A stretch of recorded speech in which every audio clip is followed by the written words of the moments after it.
If your woman is pulling back after intimacy and then you don't really know why, and it seems like it's random, in other words, you're in a situation where maybe you had a great night together, maybe you had a good texting conversation, maybe you had a great date, but then all of a sudden she goes cold, she goes distant, and you're trying to figure out what exactly is going on. Just know that this isn't random. And I'm going to talk specifically what is going on with her in this video so that you can see how to get around this, so that she comes to you consistently over time, so that you don't ever feel like you're having to chase her, or that she's playing hard to get, or that you have to do more to get her to like you, notice you, and actually see you as the kind of guy that she finds as valuable. You see, most men, when they get into a relationship, they are told that they have to pursue. They are told that they have to go and try to make this woman happy, that they have to perform for this woman's love.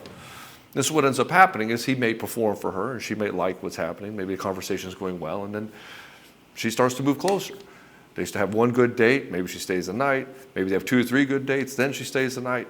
And at some point in time, all of a sudden, she starts to get distant. All of a sudden, the texting starts to slow down. All of a sudden, she doesn't seem to be that interested in you anymore.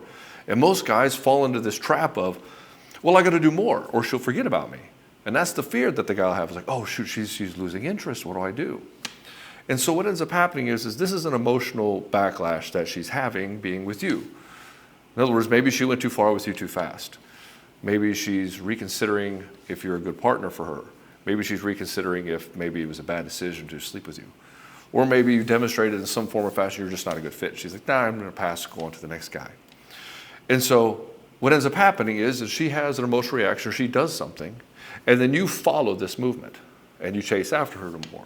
You call her more, you text her more, you see what's up. And I can't tell you how many guys, especially married men, they're like, my wife has gone silent on me. I'm like, what are you talking about? She hasn't texted me. Well, when was the last time she texted you? Like at 3 o'clock, and it's like 5 o'clock at night. And I'm like, dude, what are you talking about? It's only been 2 hours.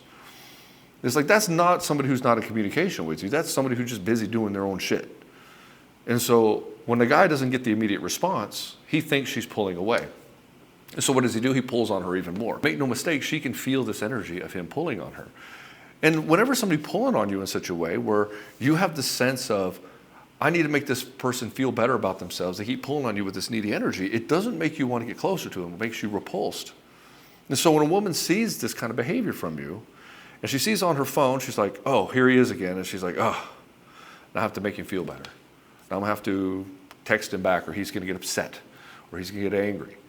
And so the texting exchange, or even regular dialogue in person, is never just having a good time together where you're just coming together in a good situation where you're building a relationship. It is this game of, hey, I need you to approve of me. Hey, I need you to make me feel better about myself. Hey, love me so that I can feel okay.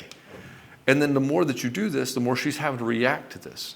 And so what ends up happening is you have some sort of this needy behavior, and then she backs off because she's like, that's kind of repulsive to me. I don't want to do this. And so what she does, she backs up. She got too close to you in this way, so she needs to establish a little bit more distance from you so she can feel emotionally safe. And then you interfere with that. You invade that space by keep going after her, and now she has to push back even further. And then you get upset, and then maybe you pull back the other way. You say, fuck this woman. She doesn't like me, or whatever. She's just playing hard, whatever you're doing. And now she's getting wrapped all around this emotional game that you're playing, the game that you are playing, not the game that she's playing. And so she ends up reacting to your neediness and insecurity. And so instead of going after her and trying to make her like you, your job is never to make a woman like you. Your job is never to try to get a woman to love you.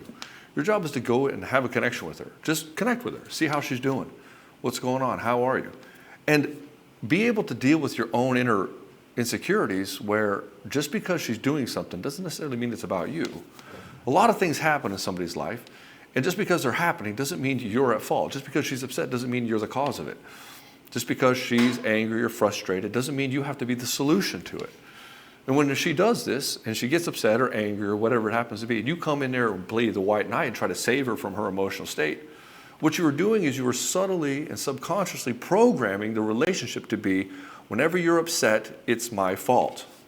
You're telling her this. She's upset, I'm the fixer, I have to save it. And in your mind, you're thinking, if I can save her from herself, if I can save her from her financial burdens, or I can save her from her emotionality or her sadness or anger, whatever, she'll love you forever. Because you can do this service for her that she obviously can't do for herself. But on the other side of that, it comes off as very condescending. You're also telegraphing to this woman that she's incapable of being a grown-ass woman. And now if she accepts this frame and she plays this victim game, a lot of women are trained to leverage victim to get what they want. Then when she starts playing this and you swoop in to fix it, now when some things don't go right, she gets to blame you for it. She gets to blame you for her emotional state. She gets to blame you for the fact that she's no longer attracted to you. She gets to blame you for the fact that she cheated on you. She can blame you for anything, and you'll take it and say, yeah, I guess I am the problem because I'm the guy who fixes all her emotional problems. And so you come in here trying to be this white knight, trying to save her, trying to fix her, being Captain Save-A-Ho. And on the other hand, you're also training her, or you're enabling this victimhood behavior with her that she's leveraging to manipulate you to keep doing more stuff for her. And this is why she starts to lose attraction for you, because in this space, she needs to feel that you're strong. She needs to feel that you're solid. She needs to feel that you are immovable, unshakable. And when she can find that she can manipulate you, when she can just go into victim and you'll come in to save the day, she sees you as this weak guy that's very controllable. She sees you as the guy that is not solid at all, that's overly emotionally reactive, because whenever he doesn't go and fix the problem, he feels like she's going to leave him. And so he chases after her constantly, which doesn't give her any space to even be herself. This is why she'll tell you when she breaks up with you, she'll say, I need to find myself again. It's like, yeah, because you smothered the hell out of her. And in her perception of the experience is that she had to make you feel better about yourself a lot.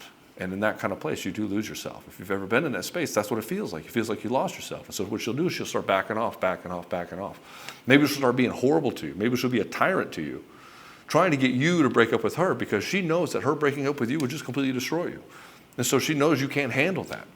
She knows you can't handle this feeling of being abandoned, so she will start orchestrating things where she's going to make your life miserable.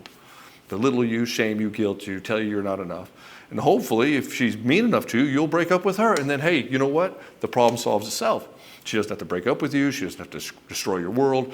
You don't have to be in this pit of despair.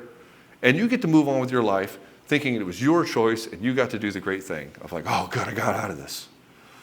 But like a lot of guys, you just don't get the hint. You don't get the picture. You'll take the abuse. You'll take the shame. You'll take the guilt. You'll take the manipulation and emasculation. And you'll just keep taking it. And now she's getting angrier at you because now on top of her just trying to be mean to you to get you to break up with her, now she starts to see you as absolutely pathetic and weak. And she starts to hold contempt for you, big contempt, to the point where she can't even stand to see your fucking face. And you know what that looks like. You know that kind of look she gives you. You know when she winces when you go to touch her, she avoids you, she doesn't make eye contact, and she holds herself away from you as much as possible. Doesn't want to have sex with you. If she does, it's consolation sex. Maybe she's just sticking around in the marriage just until the kids are old enough that she can then go leave and be on her own or find somebody new, a new great love, because you're obviously not that guy. And so this devolves into this whole shit show. And it all comes down and stems from your inability to be alone, your inability to be able to stand firm in your own boundaries, your inability to be strong in who you are, not need this woman to approve of you, not need this woman to make you feel better about yourself, and not need to perform for love. So the more you can start solving this issue within yourself, the more she's going to stop reacting, the more she's going to calm down, the more she's going to stop holding you in contempt, the more she's going to say, oh, I don't have this burden of this man I got to make feel better about himself all the time.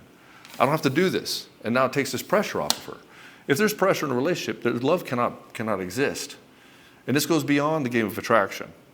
And attraction's good in the beginning, but at some point it shifts over into love. And you want both of these together at the same time. And you don't just get one without the other, but if you keep doing this, you kill all of it. In the beginning, attraction can override a lot of this neediness. Her reaction to your neediness, her attraction for you will override it. But over time, as that attraction, that honeymoon phase starts to fade, if you're still acting like this, she's going to want to get out. So the solution is when she pulls away, just stand still. Wait for her to come to you in her own time. It's a very easy rule of thumb. I tell every guy that comes through the Broken to Badass or Soul Seducer programs, your woman's leaving you, the worst thing you can do is chase. The worst thing you can do is keep talking about the relationship. The best thing you can do is just let her come to you in her own time. When she's ready to come to you, she'll talk to you. She'll open up a conversation. She'll actually have something she wants to talk to you about. But when you keep going in there and forcing conversation, she has to keep creating more and more space so that she can maintain her own semblance of normalcy and autonomy from you. But you don't want that because you're needy. You don't want her to have autonomy. You want her controlled by you. You want her to be manipulated in a sense that she needs you. You need her to need you. And so you guys often orchestrate all kinds of these things. But if you stand still and let her come to you in her own time, you'll be amazed that just giving that amount of space, she'll actually come to you. She'll actually open up. She'll actually want to have a good conversation with you. She might actually want to sleep with you. Brother, go ahead and try this today and tell me how it works. Show me in the comments below how this will work for you. Anyways, I'll see you in the next one.